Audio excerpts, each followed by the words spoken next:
The house had grown colder than usual that evening. Stacy Lemons rubbed her hands together and glanced at the thermostat, expecting the familiar glow of numbers. But the screen was blank. Her husband Josh was already pacing. The heat wasn't working, and the flickering lights that they had brushed off for years suddenly seemed more ominous. Their home, a small structure built in 1945, had always had Quirk's outlets that didn't work, occasional power dips, but this time something felt different, more urgent. And with winter creeping in, Stacy and Josh realized this wasn't a problem they could just live with. But there was another problem. They were both unemployed. They didn't even have enough to get someone to inspect the issue, let alone repair it. So they did the only thing they could. They prayed. They reached out to their church's marriage group, asking not for money, but for prayer. Just prayer. Help, if it was meant to come, would come. And not long after that message went out, it did. Joshua Matthews wasn't someone they knew well, just a familiar face. A quiet, kind man they had delivered a meal 2 weeks earlier when his wife had fallen ill. Now, with their own crisis looming, he reached out. He was an electrician. He lived nearby. And he offered to come over to take a look. Stacy and Josh hesitated. They weren't looking to ask anyone for a favor, but Joshua insisted. "I'm happy to help," he said. "Let me at least see what's going on." When Joshua stepped into their home, he didn't see a small job. He saw danger, wires corroded beyond safety, circuits overloaded, and the unmistakable signs of a serious fire risk. This wasn't just about getting the heat back on. Their entire electrical system was failing. Joshua immediately called Oklahoma Gas Electric.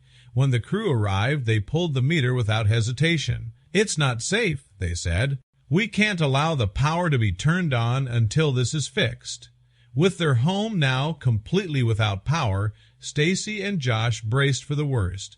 But Joshua Matthews didn't walk away. Instead, he showed up again the next day, and again after that, often working long into the night. Sometimes in the rain, sometimes alone. Another electrician from his company, Dane Electric, joined him. Together, the two men worked tirelessly, tracing wires, replacing panels, rewiring room by room. They didn't ask for a dime. While other members of the church paid for a hotel to keep the Lemons warm and safe, Joshua and his partner worked well past midnight, sometimes by flashlight, sometimes soaked to the bone. Stacy and Josh could only watch from their car, stunned by the man's quiet determination. "He didn't have to do any of it," Stacy said later, her voice thick with emotion, "but he just kept showing up." In the end, the repairs were completed. The house passed inspection. The electricity safe, warm, and stable returned, but something else had been restored too, hope. Still, Stacy felt unsettled. She wanted to thank Joshua in a way he would never expect, so she hatched a quiet plan. She reached out to their local news station and, with their help, arranged for Joshua to come back to the house under the pretense of a final inspection. He agreed, thinking it was just one more quick check.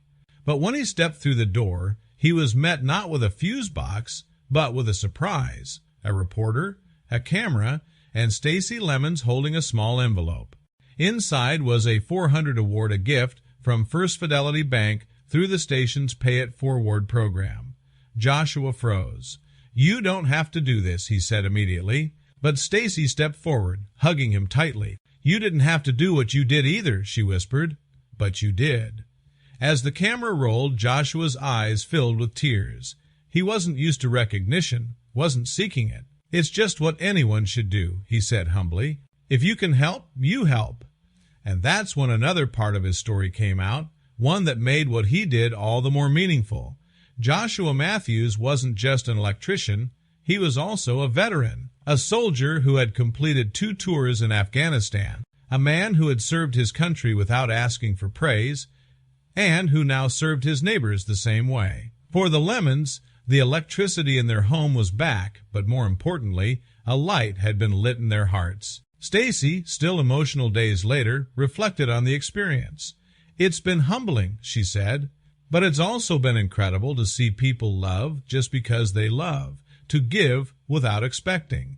And now I finally got to give back, even just a little." In the end, Joshua Matthews gave the lemons more than working outlets and heat. He gave them dignity. He gave them safety. And he reminded everyone watching that sometimes miracles arrive in work boots quiet, steady, and unexpected.